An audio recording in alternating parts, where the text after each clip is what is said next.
You open your banking app, not to check how much you have. You already know it's almost nothing. You open it just to confirm that it's still zero, that nothing changed since yesterday.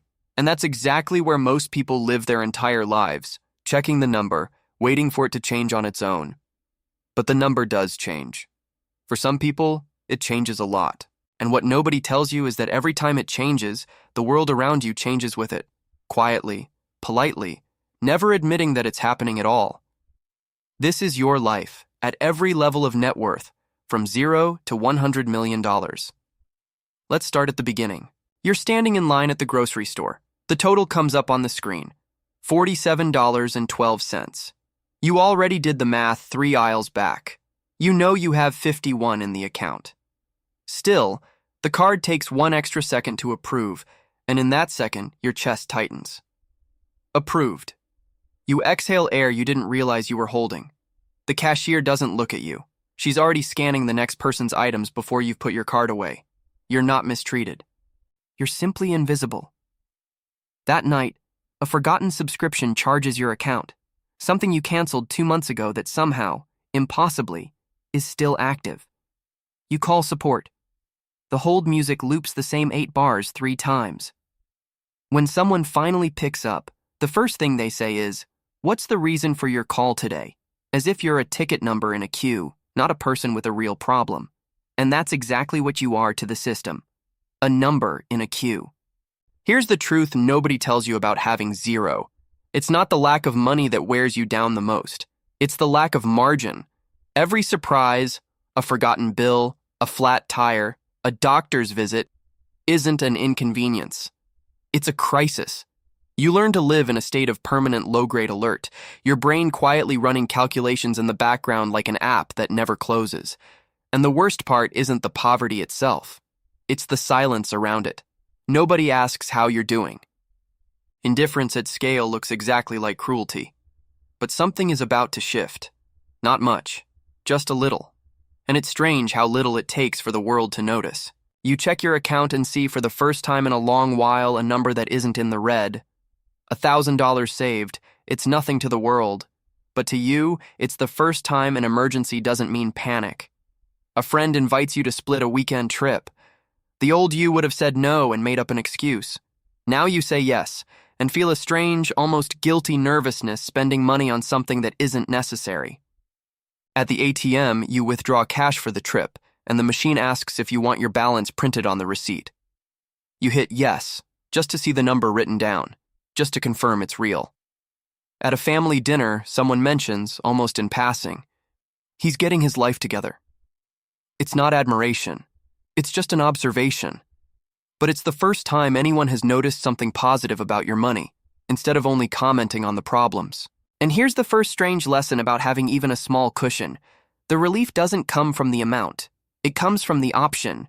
You still can't buy anything different. But now you can say no to an emergency, and that changes everything in your head, even though nothing has changed in your life yet. The system still doesn't see you, but you don't see yourself the same way anymore. And that small internal shift is exactly what's going to carry you to the next number. Because the money that changes your life is never the money that impresses other people. It's the money that gives you a different kind of sleep.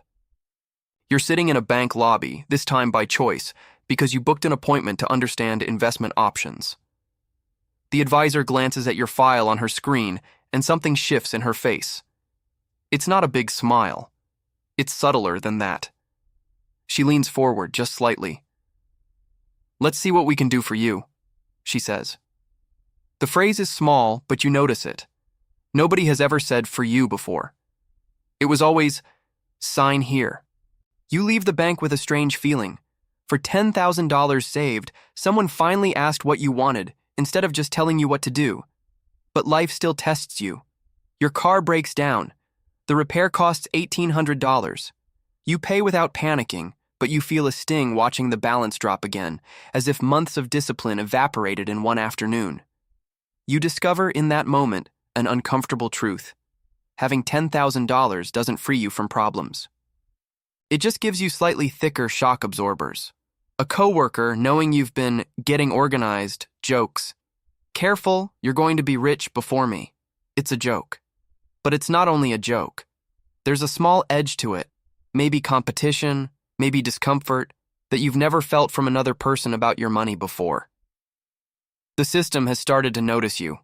Not much, but enough to treat you, for the first time, like someone who has something to lose. And it's strange. Being treated like someone with something to lose already feels, in some odd way, like a form of respect. Except that respect is still fragile. It disappears the instant the number drops. You walk into a car dealership just to look, with no real intention of buying. The salesman who greets you at the door is different from the one who would have greeted you 2 years ago. He doesn't ask about your budget up front. He asks what you're looking for today, as if the purchase is already a foregone conclusion, and the only question is which model. You notice in an uncomfortable flash that he decided how to treat you before you said a single word.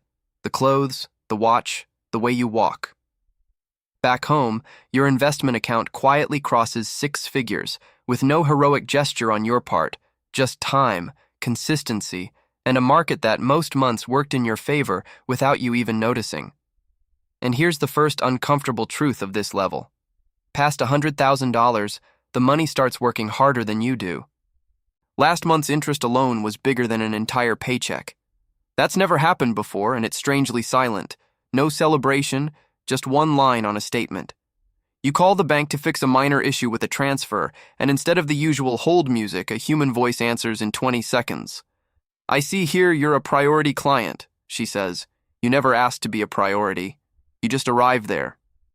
At a family gathering, the tone shifts again. A relative jokes, half serious, "You haven't forgotten about us, right?" A phrase that sounds warm but carries a new weight underneath it. People start quietly calculating what your stability might mean for them. And this is where you understand something nobody ever taught you. Money doesn't just change how the world sees you, it changes what people expect from you. The system didn't change, your tier did. And the higher it climbs, the higher the next step becomes, and the quieter the rules get about who climbs and who doesn't. You sign a document, and for 1 second your hand hesitates. It's a consolidated statement: investments, property, savings.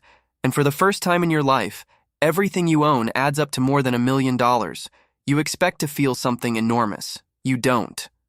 You feel actually almost nothing, just a strange silence, the way a goal feels when you've imagined it for so long that reality arrives without any sound at all. The next day, you're standing in the same coffee line, in the same city, wearing the same clothes you always wear. Nobody there knows. Nobody would ever know, just by looking at you. And that's the first shocking realization of this level. Being a millionaire, in real life, looks nothing like what the movies told you your whole life it would look like. No yacht, no party, just a number on a spreadsheet, and the same life as before, with an invisible layer of security underneath it. But the money starts opening doors you didn't even know existed. A private banker calls you, not because you asked, but because the system automatically flagged you as a high net worth client. He invites you to a meeting about wealth structuring, a phrase you've never once heard applied to your own life before. You discover there's an entire floor of the bank, literally a different floor, with its own elevator, that you never knew existed because you never had access to it. The hidden rule reveals itself. The financial system actually has 2 separate worlds. One for almost everyone, full of lines and forms and hold music. And another, nearly invisible for people who cross certain thresholds, with a direct phone line, service by name, and products that are never advertised to the public. You didn't ask to enter that world. It simply opened the door the moment your number crossed the line. And here's the line that's going to follow you for the rest of this story. The system didn't get kinder. It just decided you were now worth the effort of kindness. But this million, as much as it feels like the top, is only the first floor of a building you still don't know how tall it actually is. You're in a meeting, and you notice something strange. Nobody in the room is checking the time. It's a meeting with your wealth manager, someone whose entire job is to look after your money full time. He talks about tax structuring, international diversification, asset protection, terms you didn't even know existed a few years ago because they were irrelevant to your life. You sign a few papers. You feel less about it than you felt signing the lease on your first apartment. The same day, you get an invitation by email to an event that's invite only. You never signed up for anything. Your name simply ended up on a list you didn't know existed. An old friend, someone who's known you since long before any of this money, comments, not unkindly, but with a strange weight in their voice. You've changed. You haven't changed. You still like the same things, still laugh at the same jokes. But the distance between the two of you has changed. And when the distance changes, people mistake it for transformation. Here's the uncomfortable truth of this level. Past $10 million, your life stops being about making money and starts being about not losing what already exists. The fear changes shape. It's no longer the fear of not having enough. It's the fear of one wrong decision erasing years of work in a single afternoon. And the most surprising part, people you barely know start treating you like you're already close friends. Smiles arrive faster. Jokes you've always told, that used to land flat, suddenly make everyone laugh. The question that lingers uncomfortably in the back of your mind. Are they laughing at me or at my number? The money didn't make you more interesting. It just made you more audible. And this is exactly where the line between genuine admiration and calculated interest starts to blur in a way you can't always tell apart. You're sitting in a conference room, and the first thing you notice is that there's no clock on the wall. Nobody here is in a hurry, because nobody here needs anything urgently. You are the reason for the meeting, but you're not what's actually being evaluated. Your net worth is. Lawyers, accountants, advisors, every person in that room is being paid in part by your money to protect your money. You sign a document that creates a legal structure whose only purpose is to hold other legal structures. You don't fully understand every detail, and you notice with a quiet discomfort that you don't need to. You just need to trust the right people. And at this level, trusting the right people has become the single most important job of your life. In public, something strange starts happening. People treat you with a mixture of reverence and caution, as if you were both an opportunity and a risk at the same time. A distant acquaintance texts you, just checking in, and you already know, before you even finish reading it, that there's a request hiding somewhere further down the message. You arrive at the loneliest truth of this entire journey.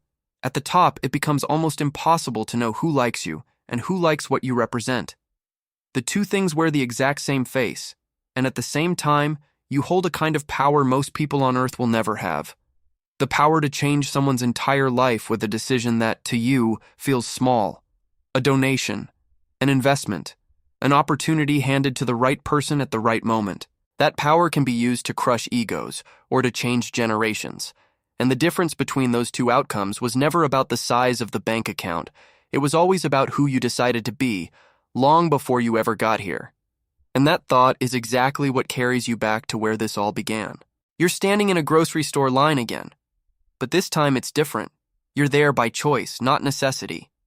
In front of you, a young person is counting coins in their palm, trying to figure out if the total is going to add up.